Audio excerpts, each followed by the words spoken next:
Otra de las creencias que debemos quitar, aprovechando esto que estoy comentando con ustedes, es que cuando los niños mueren, ya sea bautizados o no, se convierten en angelitos. Mucha gente, pienso yo, que por tratar así como de mitigar un poco el dolor de la madre que ha perdido a un niño, y pues es terrible para una madre el perder un niño, pues el ayudarle a pensar y decir, pero es que tu hijo ya ahora es un angelito. Hermanos, sean bienvenidos de nuevo a nuestra aula virtual de evangelización activa. Una pregunta que se hicieron nuestros padres es, ¿qué pasa con los niños que no han sido bautizados? Pues sabemos que el bautismo borra todos los pecados, incluyendo el pecado original. Pero ¿qué hay de los niños que mueren sin haber recibido el bautismo y mueren con el pecado original? Esta pregunta llevó a nuestros predecesores a creer que existía un lugar al que iban a parar los niños sin bautismo, ya que como tienen el pecado original, no pueden entrar al cielo, y como no tienen pecados personales, entonces no pueden ir al infierno. Este lugar es el limbo. Nuestra sesión de hoy se centrará en darle respuesta a esta pregunta desde la perspectiva del amor de Dios. Acompáñanos.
¿Qué tal, queridos amigos? Nuevamente nos volvemos a encontrar en este maravilloso curso para conocer más a Jesús, este curso de iniciación cristiana que nos está dando ya el camino, las herramientas para poder tener una vida plena, una vida en abundancia, que es precisamente la vida que Jesús, nuestro Señor, vino a traernos a todos nosotros.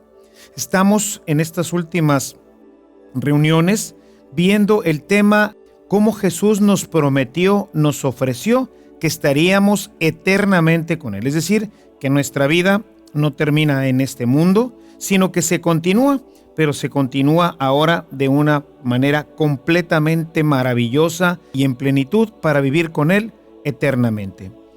Antes de poder alcanzar esta plenitud con Él en la que viviremos eternamente, tenemos nosotros, si no hemos purificado nuestra vida, que pasar por un proceso de purificación, ya que al cielo no podemos entrar si no tenemos una vida perfecta, una vida santa, porque como dice el libro de los Hebreos, sin santidad no podremos ver al Señor.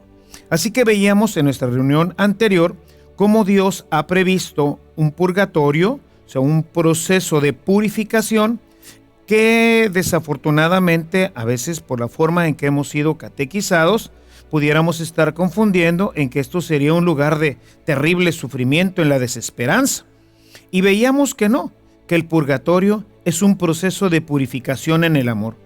Es un proceso en el que Dios, a través de su amor, nos lleva a vivir plenamente esta relación con Él.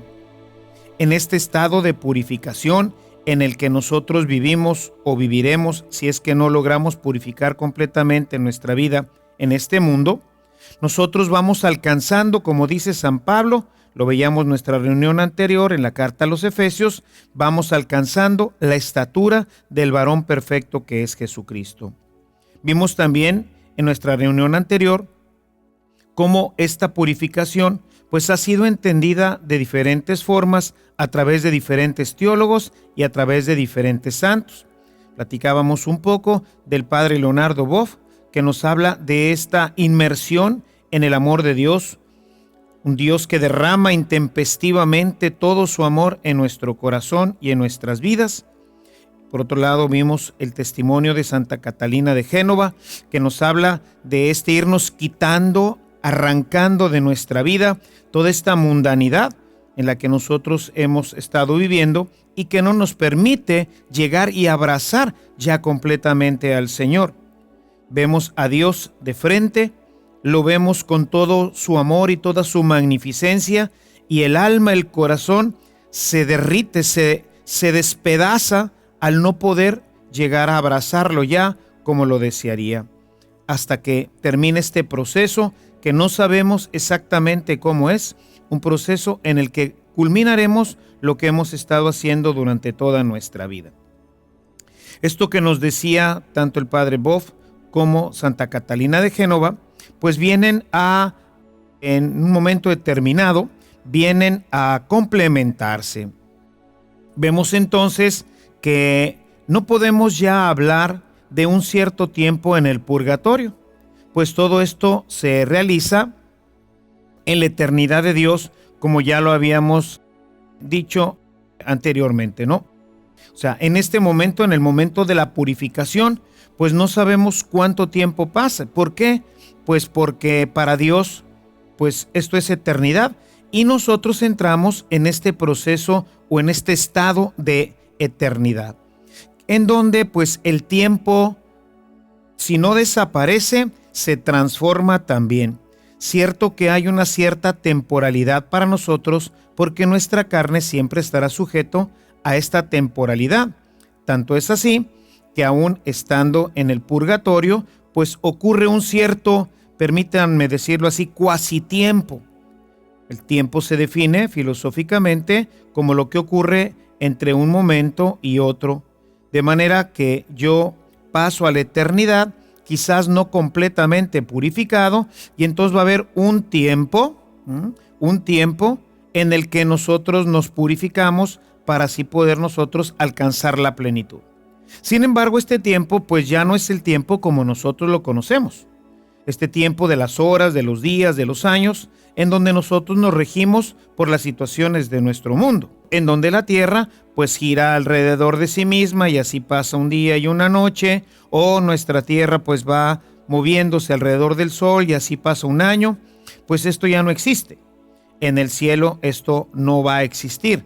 De hecho, no existe ni día ni noche, sino que todo es día. No sabemos exactamente cómo es la eternidad, pero sabemos que sí existe una forma diferente de tiempo. Nosotros, anteriormente, se hablaba, por ejemplo, en el tema de las indulgencias, se hablaba de tanto tiempo en el purgatorio, 2 años, 5 años, 20 años, 50 años, 1000 años. Pero realmente esto pues ahora ya no existe. Y por eso nosotros ahora quisiera tocar brevemente un tema que también es importante, que es el tema de las indulgencias. La Iglesia, que tiene el poder de atar y de desatar, que tiene todo el poder que Dios le ha dado a través de su Hijo, ha querido cooperar con Él, que siempre quiere que todos los hombres se salven. Y para ello ha creado o ha desarrollado lo que llamamos las indulgencias, es decir, gracias dadas por la Iglesia como cuerpo de Cristo y administradora de las gracias del Señor, por las que se crece hasta el tamaño de Jesucristo en mayor o en menor grado. Anteriormente se hablaba de que estas gracias concedidas por la Iglesia pues nos restaban, permítanme hablarlo así porque es la manera humana de decirlo, nos restaban una cantidad de días en el purgatorio. Por decir, quizás tú hayas tenido la oportunidad de ver algunas estampitas, sobre todo venían algunas estampitas, en donde algunas oraciones nos decían indulgencia por 300 días, 200 días, 100 días, decía. Quien rece devotamente esta oración alcanzará de Dios una indulgencia de una cantidad determinada de tiempo. Esto, pues, ya con estos nuevos conceptos que nos ha venido dando la teología, con este ir profundizando en el misterio de Dios, pues ya no existe como tal, porque no sabemos exactamente cómo se mide el tiempo en la eternidad. Y entonces ahora, ciertamente la Iglesia continúa obsequiando estas gracias que nos ayudan a llegar de una forma plena y perfecta a Dios. Y bueno, pues las indulgencias que nos da la Iglesia, ahora hablamos de las indulgencias plenarias, es decir, que significa total, y la parcial, que no es la plenaria, pero que ya no indica nada más. Con esta indulgencia, nosotros alcanzamos gracias de Dios que son obtenidas a través del cuerpo de la Iglesia, de tal forma que el cuerpo, caminando hacia la eternidad, se va sanando a sí mismo. Una parte de la Iglesia que sigue orando, sigue intercediendo para que el cuerpo que ha estado, digámoslo así, pues lastimado, herido por el pecado, ahora se vea de una forma, pues si lo queremos ver así, instantánea, sanado. Para ganar las indulgencias, pues el tema principal es la conversión. Por eso, para poder ganar una indulgencia, particularmente la indulgencia plenaria, es decir, recuperar rápidamente el tamaño del varón perfecto que es Jesucristo, si recordamos un poquito nuestra reunión anterior, el ejemplo que te ponía sobre las serpientes y escaleras, pues sería como en un momento determinado tener la gracia, la bendición. Si lo has jugado este juego, recordarás que había una gran escalera que subía, creo que desde el número 8 y subía prácticamente hasta el número 99. Era llegar de una sola tirada, llegar al final y con ello pues ganar. Bueno, pues tratando de dar algunos ejemplos que ilustren esto, sería algo así. Sería una gracia sobreabundante de la Iglesia, que es la tesorera, es la administradora de estas gracias en la tierra, y en ese momento alcanzar nuevamente la plenitud y la perfección. La Iglesia, para otorgar ella esta gracia, nos pide que oremos por el Santo Padre, porque Él es el que va a conceder como cabeza visible de nuestra Iglesia la gracia. Él tiene gran responsabilidad y Él es el que va conduciendo aquí en la tierra los designios de nuestra Iglesia. Por eso se nos pide que oremos por Él. Pero ante todo, que meditemos los misterios de Jesucristo, para que esto mueva nuestro corazón a llevar una vida de mayor perfección. Pero sobre todo, que tengamos un rechazo completo, total y definitivo al pecado. Aún, dice la Iglesia, al pecado venial. Esto es lo que hace que se motive fuertemente en el corazón de la persona ese deseo de cambio y ese deseo de agradar continuamente al Señor. No se trata solamente de recibir esta gracia y después volver nuevamente al pecado. Eso dice San Pablo, pues es inadmisible. Realmente quien recibe esta gracia, quien le pide a la Iglesia esta gracia, es porque ha decidido enmendar su vida completamente y hacer un gran esfuerzo para poder vivir en esta realidad de hijos de Dios. Esta reflexión nos hace ver que la muerte es realmente un encuentro amoroso con Dios, un encuentro deseado desde toda la vida, el cual el hombre, o más bien a través del cual el hombre se une a su Creador para vivir eternamente su compañía, disfrutando de la eternidad. Nadie, pues, debe temer a la muerte, ni al purgatorio, pues ambos son una verdadera experiencia del amor misericordioso de este Dios amoroso que nos ha llamado a vivir en Él y para Él.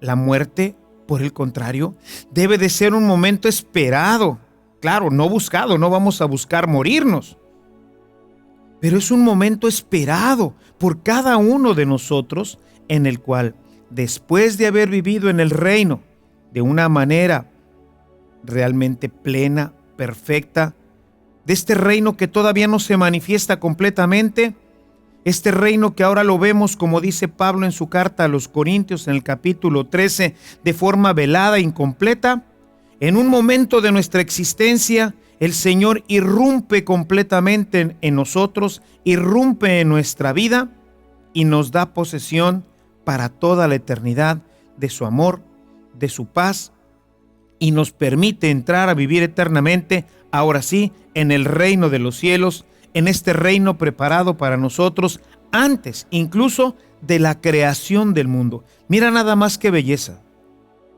Antes de crear todo este mundo, Él ya había preparado para nosotros este lugar maravilloso, este lugar en donde Él habita. Él ya había decidido, antes de crearnos, que participáramos con Él eternamente de su vida, de sus gracias, de su amor, de este lugar en donde Él ha vivido eternamente. Ahí Él ya había pensado que tú y yo pudiéramos estar compartiendo toda la eternidad. Cuando leo el Salmo 8, verdaderamente me quedo asombrado y lo repito desde lo más profundo de mi corazón. ¿Qué es el hombre para que te acuerdes de él? ¿Qué es el ser humano para darle poder? Nada. Y sin embargo, nos hiciste, dice el Salmo, apenas inferiores a los ángeles. Y bueno, en una teología ya después de la resurrección de Jesús, no solamente nos hiciste inferiores a los ángeles, sino que el Señor nos hizo superiores a los ángeles. El Señor nos hizo más grandes que ellos porque, por ejemplo, ellos no tienen cuerpo como lo tiene Jesús. Los ángeles son servidores del Señor y nosotros somos sus hijos. Entre algunas de las teologías que se han desarrollado sobre por qué Satanás nos odia tanto, por qué esta enemistad con Dios, por qué él se rebela contra Dios.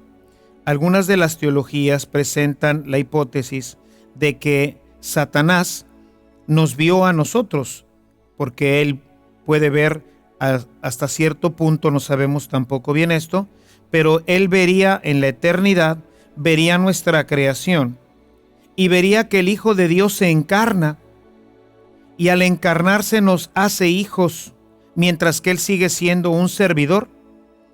Y a la hora que ve que el Hijo de Dios se hace como nosotros, que es carne como nosotros.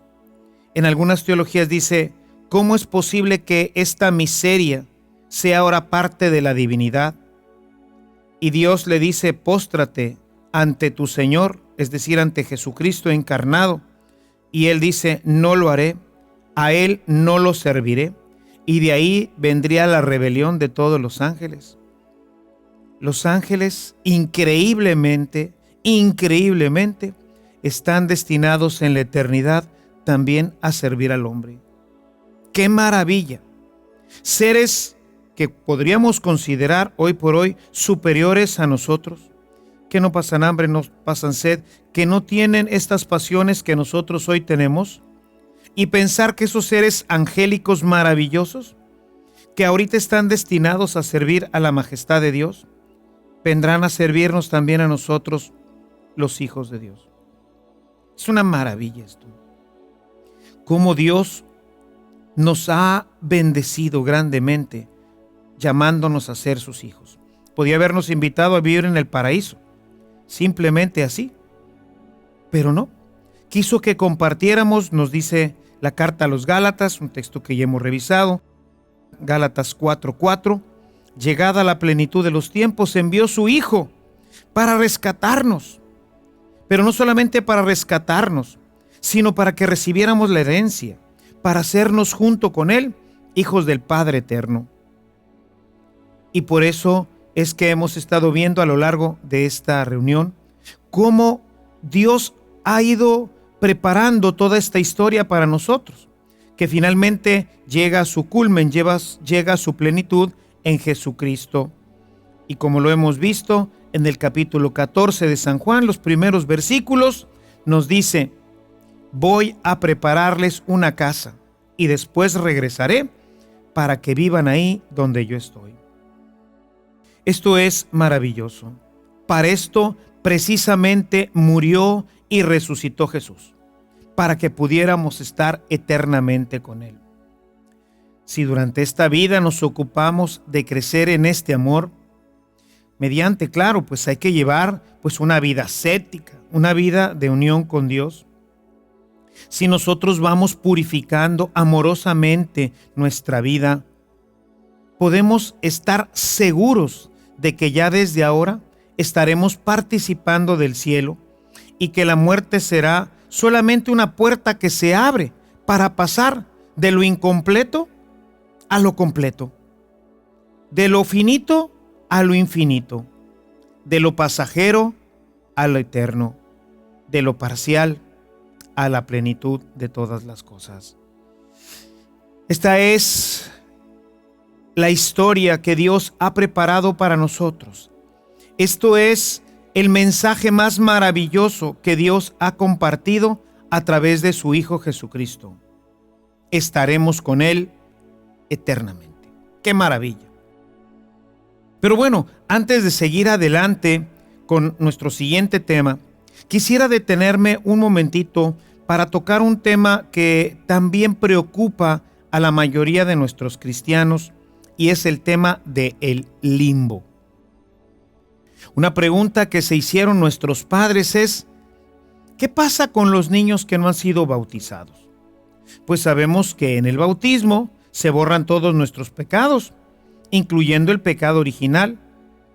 Pero ¿y los niños que se mueren sin haber recibido el bautismo? ¿Mueren en el pecado original? ¿Qué pasa con estos niños que no han tenido un pecado personal, que no han ofendido a Dios? Esta pregunta, que al parecer en otro tiempo no tenía una respuesta clara, porque la teología y la revelación de Dios se siguen completando a lo largo de la historia, llevó a la iglesia, dado que la teología pues no tenía cómo resolver, a creer que existía un lugar al que iban los niños que no se habían bautizado, ya que, teniendo el pecado original, pues no podrían entrar al cielo. Pero como no tenían pecados personales, entonces no podían ir al infierno. De manera que no podían ir al cielo y tampoco podían ir al infierno. Entonces quedaron en una disyuntiva, quedaron en una situación en la que dijeron: ¿y entonces a dónde se van estos niños? Y entonces se creó la idea, que existió en la iglesia durante muchísimo tiempo, de un lugar al que se le llama el limbo, que era un lugar sin pena, o sea, no están en el infierno, pero tampoco sin gloria, es decir, no están en el cielo. Y este lugar estaba destinado exclusivamente para los niños que no se bautizaban, y que hasta el final de la historia del hombre, entonces Dios de alguna forma los llevaría al cielo. De hecho, ni siquiera se respondía correctamente durante cuánto tiempo o en qué momento iban a salir los niños del limbo. Ahora, pues la teología ha ido pues desarrollándose y ha aportado pues muchos más datos, muchos más argumentos que han llevado a la iglesia a comprender mejor el misterio de Dios, así como comprender también el misterio del hombre y su fin último. Hoy que la teología ha seguido avanzando, pues lo primero que ha profundizado es lo que ya hemos venido hablando sobre el amor de Dios.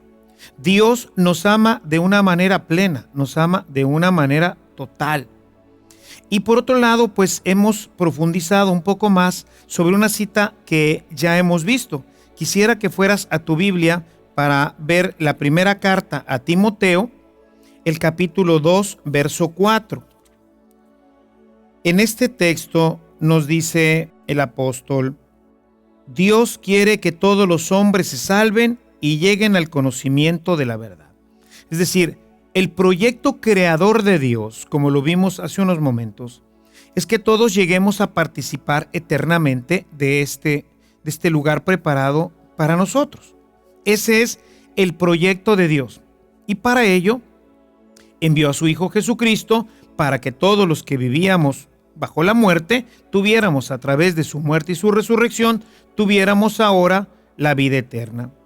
Y si este es el designio de aquel que nos llamó a la vida, a vivir continuamente con Él, pues sería ilógico que privara a una criatura que no tiene ningún problema, que no ha pecado, que no haya realizado un acto contrario a la voluntad de Dios, pues entonces sacarlo de este plan, sacarlo de este proyecto o privarlo de la eternidad sin la culpa propia. Por eso es que nosotros reconocemos ahora que el limbo no existe. O sea, Jesús vino a salvarnos, vino a rescatarnos, y su muerte abarca, y su muerte y su resurrección abarca a toda la humanidad. La Iglesia, precisamente en el Concilio Vaticano, ha expresado claramente esta nueva doctrina cuando habla de aquellos que no son cristianos, musulmanes y los hebreos y todos los demás, es más, hasta los últimos rincones de la tierra, ha reconocido que todos ellos han recibido esta gracia de Dios. ¿Cómo es exactamente que opera el bautismo? ¿Cómo es exactamente que opera en ellos la redención? Pues no lo sabemos. Forma parte del misterio salvador de Cristo. Es por eso que hoy la Iglesia reconoce que los que no son cristianos, los que no han recibido el bautismo, también tienen la posibilidad de salvarse. Quisiera profundizar en esto en una cita de la carta a los Romanos. Quisiera que fueras a tu texto, capítulo 2 de la carta a los Romanos. En el versículo 12 dice lo siguiente: en efecto, todo el que haya pecado sin estar bajo la ley, también perecerá sin que intervenga la ley. Y todo el que haya pecado estando bajo la ley, será juzgado por esta ley. ¿Qué es lo que nos está diciendo? Hay gente que no conoce la Escritura. Hay gente que no se ha bautizado. Hay gente en todo el mundo que no ha recibido esta noticia. ¿Y qué? ¿Esa gente se condena? ¿Esa gente no alcanza salvación? Imagínense los miles y miles y miles y millones de personas que han cruzado desde el tiempo de Jesucristo hasta nuestra época y que no han tenido la oportunidad de reconocer a Jesucristo como Señor. O pensemos en todos los demás pueblos que vivieron antes de Jesucristo, miles y millones de seres humanos para los cuales Dios destinó la eternidad y que, pues, sin culpa de ellos, o sea, ellos no tuvieron la oportunidad de pertenecer al pueblo de los judíos, ni siquiera sabían que existían. Imagínense las culturas mesoamericanas, todos nuestros antepasados que no tuvieron durante siglos esta oportunidad, pasaron 1500 años después de Jesucristo para que llegara el Evangelio a estas tierras. Y todos los hombres y todas las mujeres que vivieron aquí adorando a Huitzilopochtli y a todos estos dioses, a todas estas representaciones que ellos entendían como su divinidad, todos ellos fueron condenados y arrojados al infierno.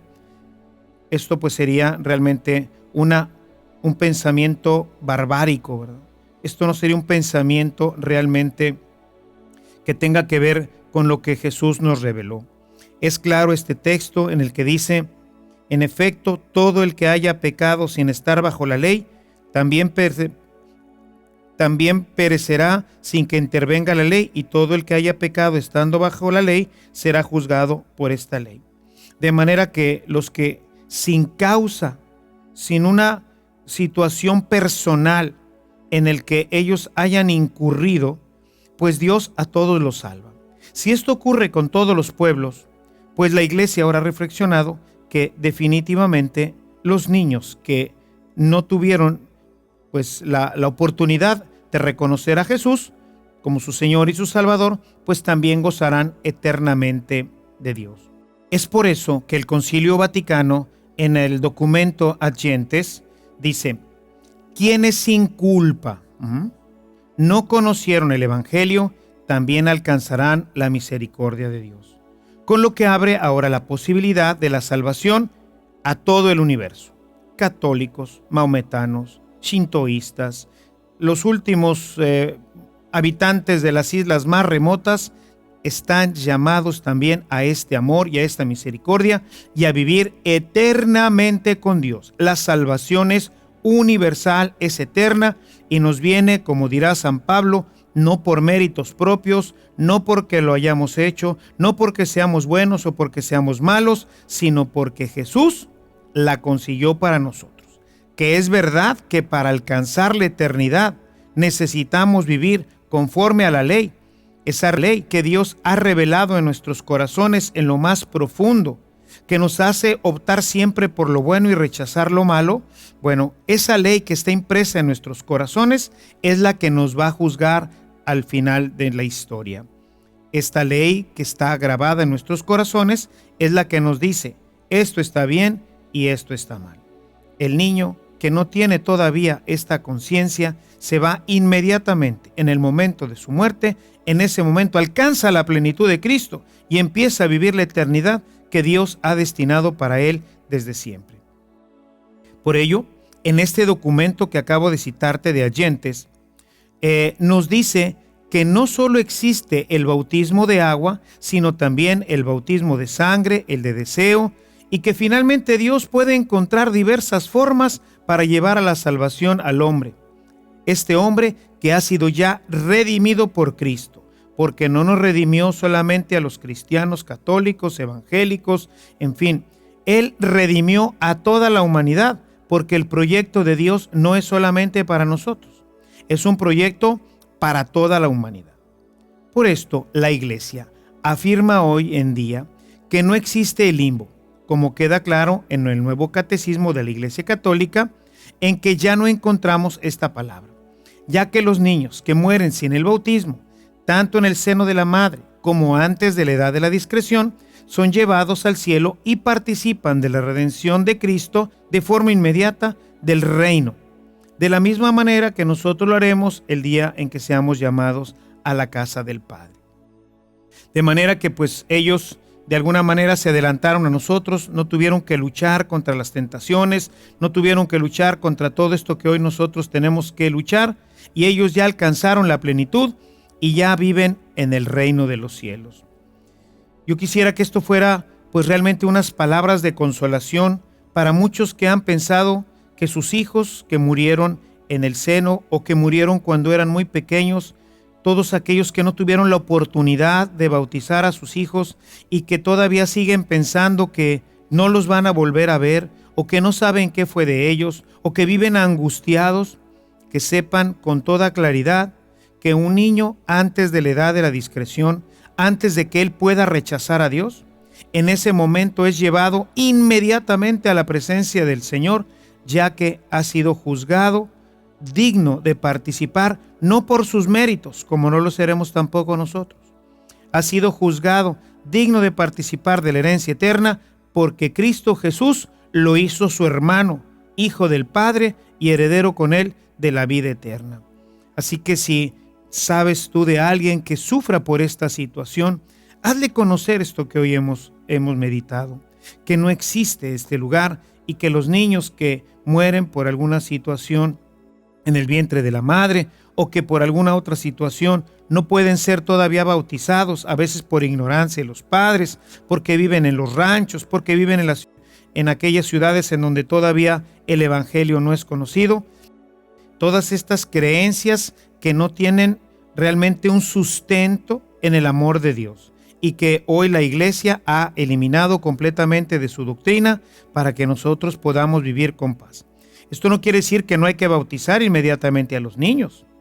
Los niños cuando son bautizados no solamente reciben esta gracia que es universal de parte de Jesús, la gracia de la salvación y de la redención eterna, sino que inmediatamente reciben el Espíritu Santo, con lo cual su alma adquiere una plenitud, una perfección, de la cual nosotros pues queremos hacerles partícipe.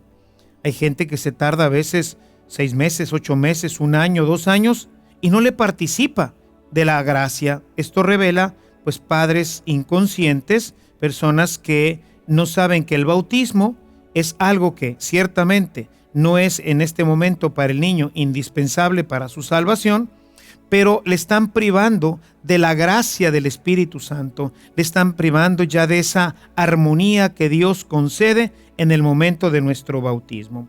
Por eso hay que bautizar a los niños inmediatamente, a la brevedad posible, para que ellos puedan recibir inmediatamente de Dios todas las gracias que vienen con el bautismo. Otra de las creencias que debemos quitar, aprovechando esto que estoy comentando con ustedes, es que cuando los niños mueren, ya sea bautizados o no, se convierten en angelitos. Mucha gente, pienso yo, que por tratar así como de, pues, mitigar un poco el dolor de la madre que ha perdido a un niño, y pues es terrible para una madre el perder un niño, pues el ayudarle a pensar y decir, pero es que tu hijo ya ahora es un angelito, Dios lo convirtió en un angelito. Los niños, al igual que nosotros, van a alcanzar la estatura del varón perfecto que es Jesucristo, ya que Jesús no murió por los ángeles, sino por los hombres. Y aunque nuestra estadía en la tierra somos inferiores a ellos, como ya lo comentaba hace un momento, estamos llamados a una dignidad mucho mayor que la de los ángeles, pues seremos semejantes a Jesucristo, Hijo de Dios. Todo esto nos podría llevar a pensar, bueno, si todos los hombres, habiendo vivido de acuerdo a la verdad, sean de la religión que sean, se van a salvar, ¿qué caso tiene entonces que se evangelice? El llevarles el reino. ¿Qué caso tiene que nosotros progresemos en la verdad de Jesucristo si esta verdad cada vez nos compromete más y nos lleva a una renuncia más fuerte? Diría uno, pues es ilógico, mejor no conozco a Jesucristo, mejor no conozco más del Evangelio y así me quedo como estoy, ignorante. Al cabo, como quiera, los que no lo conocen se van a salvar. Al cabo, aquellos que sin mérito propio pues han incurrido en esta situación de increencia se van a salvar, pues entonces yo me quedo así y entonces pues ya no voy a misa, y ya no me confieso y ya no comulgo y ya no cumplo la ley de Dios. La respuesta, mis amados hermanos, es que el Evangelio no es para la muerte, sino para la vida. Cuando nosotros evangelizamos, no les estamos llevando el Evangelio únicamente para que se salven o como único recurso de salvación. Lo llevamos para que, creyendo en Jesucristo, tengan vida y la tengan en abundancia. Para que su estadía en este mundo sea más plena, sea más perfecta. Para que puedan vivir realmente una vida digna de hijos de Dios. La vida sin el Evangelio carece de sentido pleno. Todas las demás religiones que van a alcanzar también la salvación en Cristo, a través de sus méritos, a través de su muerte y su resurrección, no tienen las gracias que nosotros tenemos. Ellos viven una realidad parcial. Nosotros los cristianos la podemos vivir en plenitud. La fe en Jesucristo nos abre, por estar en contacto con la verdad plena, las puertas a la felicidad perfecta y al gozo insuperable. Nos permite vivir en un clima de paz y de armonía interior. En otras palabras, podemos decir que efectivamente un maometano se va a salvar si vive de acuerdo a sus creencias. Si de acuerdo a sus creencias hace siempre el bien, si ha tenido una conciencia bien formada, se va a salvar. Pero podemos afirmar, basados en el Evangelio, que jamás podrá tener o aspirar a la felicidad y a la paz que Dios tiene reservada para sus hijos. La tendrá en el cielo, ciertamente, pero no aquí en la tierra. Un cristiano se diferencia de todos los demás en que por la inhabitación del Espíritu Santo, es decir, porque el Espíritu Santo, Dios mismo, nos habita, tenemos la plenitud interna. La felicidad, el gozo, la paz, la armonía fluyen desde dentro de nosotros. Un no bautizado no participa de estas riquezas del reino. Porque las riquezas del reino, como lo dice San Pablo en su carta a los Romanos en el capítulo 14, el reino de los cielos no es comida, ni es bebida, sino es justicia, es paz y es gozo en el Espíritu Santo. Y solamente el bautizado goza de este Espíritu. El bautizado vive plenamente, o debería de vivir plenamente, esta justicia, esta paz y este gozo. El Evangelio, hermanos, es para la vida. Por eso, un mal cristiano puede estar viviendo una infelicidad más profunda que la de un buen maometano, pues él ha decidido vivir en la sombra, lejos de la verdad, lejos de Jesús, que es la vida y que es la verdad. Yo puedo estar bautizado, puedo estar habitado del Espíritu Santo, pero no tener contacto con el Evangelio, no tener contacto con Jesús, haber abandonado, como tantos cristianos hoy que han abandonado la vida del Evangelio, que no la conocen, que no la viven, que no la respetan. Esas personas pueden estar viviendo en una situación de infelicidad y de oscuridad mucho más grande que un buen israelita, o que un buen maometano, o que una buena persona que vive allá en la Patagonia o en la última isla de este planeta. El Evangelio es para la vida. Y por eso necesitamos, aún nosotros los bautizados, evangelizarnos. Porque vemos ahora con mayor claridad que el bautismo nos da esta participación en el Espíritu Santo. La redención es universal y la salvación va a depender en gran medida, como lo dice el Evangelio de Mateo. Jesús es claro que vamos a ser juzgados en cuanto a nuestras obras. El capítulo 25 nos dice que seremos juzgados por nuestras obras, no por otras cosas. Pero las obras son las que nacen de nuestro corazón. Y si nosotros no tenemos el Evangelio, y si nosotros no tenemos participación en el Espíritu Santo, qué difícil es que nuestras obras puedan adecuarse correctamente a lo que Dios nos ha pedido en nuestra vida. Jesús, hermanos, es la luz del mundo, y a nadie le gusta vivir en la oscuridad.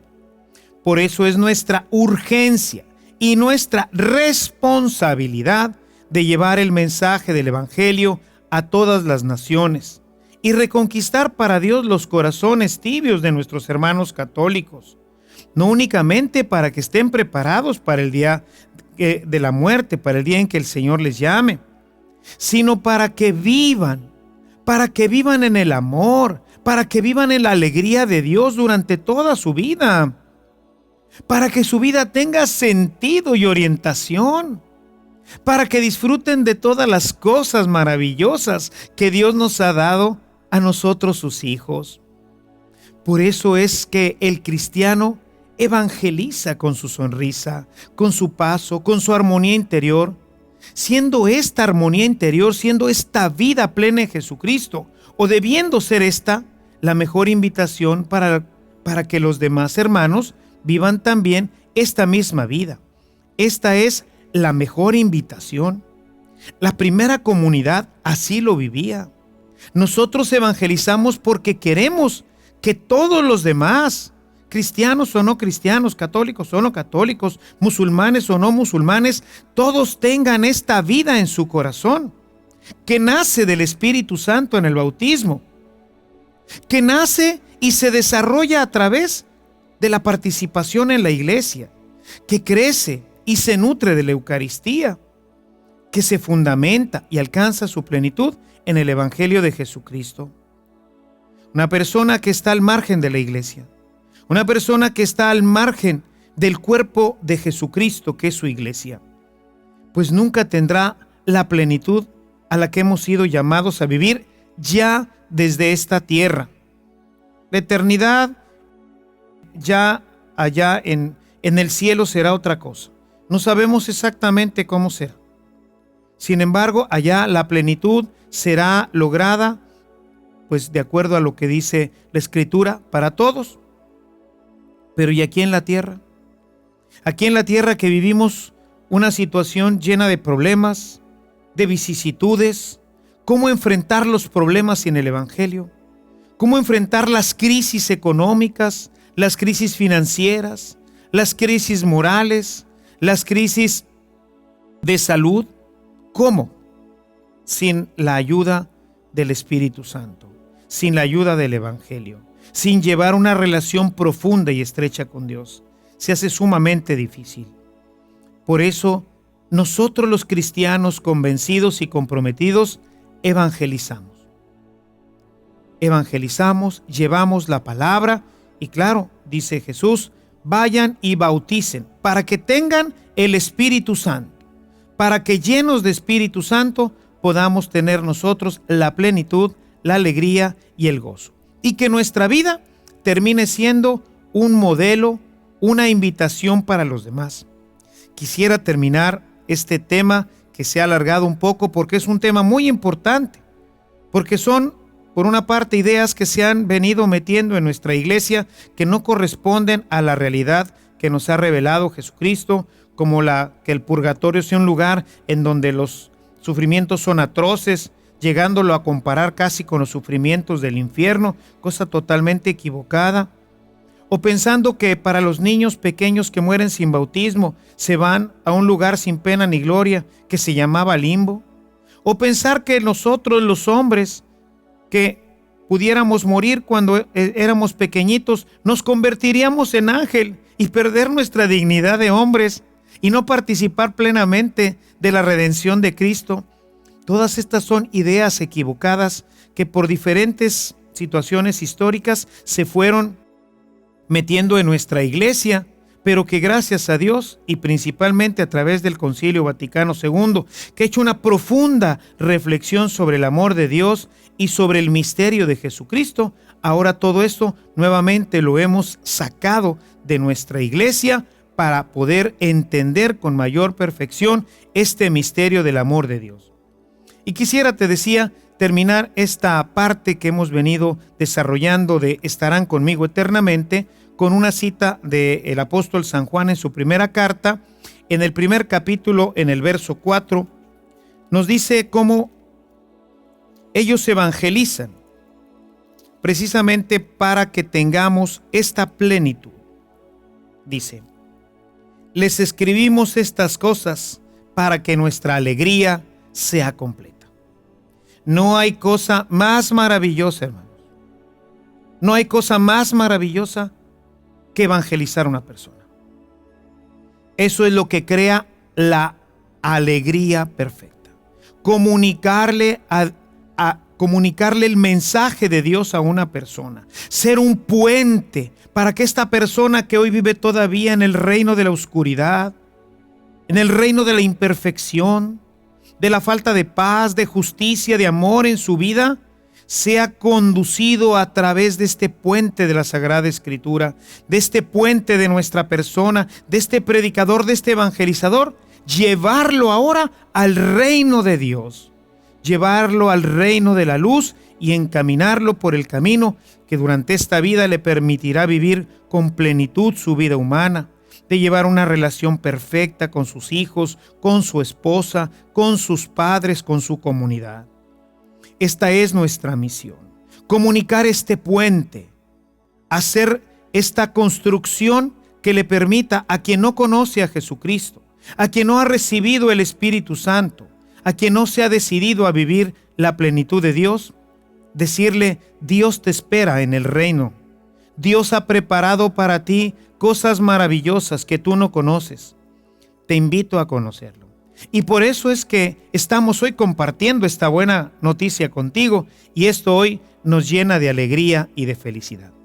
Ojalá que todas estas instrucciones que hemos visto en este último capítulo acerca del cielo, de nuestra vida eterna con Dios, sean de utilidad para tu vida y para toda tu familia. Disfruta tu vida, hermano. Llénate de Espíritu Santo. Llénate de su evangelio. Participa intensa y activamente de la iglesia, especialmente de sus sacramentos. Usa todo lo que Dios nos ha dejado en su Hijo Jesucristo y en su iglesia para ser plenamente felices. Recuerda que Jesús vino para que tengas vida y la tengas en abundancia. Que el Señor te colme de su paz y su bendición. Nos vemos en nuestra próxima reunión. Dios te bendiga. Fortalecidos por estos misterios de los que participamos en nuestra fe, vayamos a la tarea de hoy.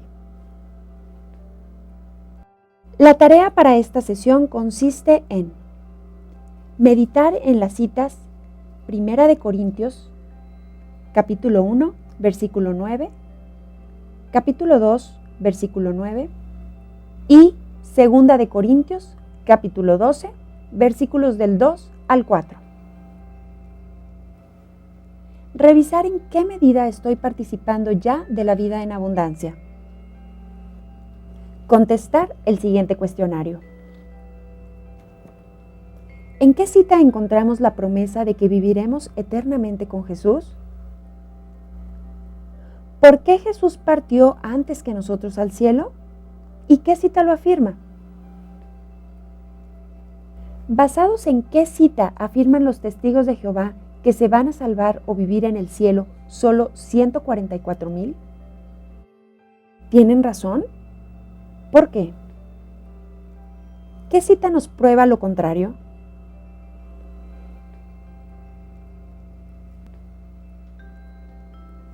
¿Qué condición tenemos para poder participar con Jesús de la vida eterna? ¿El reinado de Jesús empieza en el cielo o ya desde este mundo? ¿Viviremos en el cielo solo de manera espiritual, solo el alma?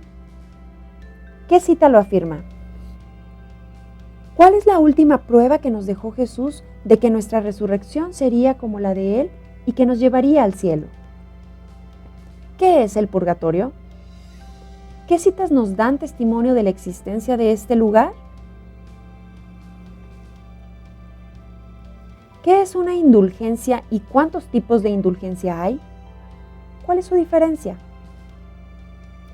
¿Por qué no podemos aceptar la existencia del limbo? ¿Por qué se creyó en él? ¿Podemos orar por nuestros seres queridos? ¿Para qué? Subraya en tu Biblia todas las citas que se vieron hoy.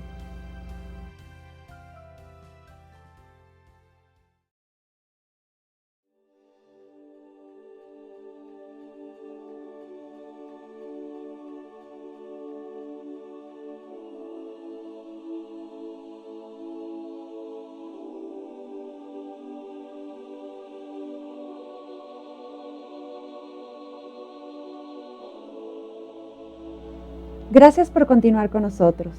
Las siguientes 3 sesiones las dedicaremos a sentir amor por nuestra Iglesia Católica, comenzando por conocerla como si fuera el cuerpo de Cristo.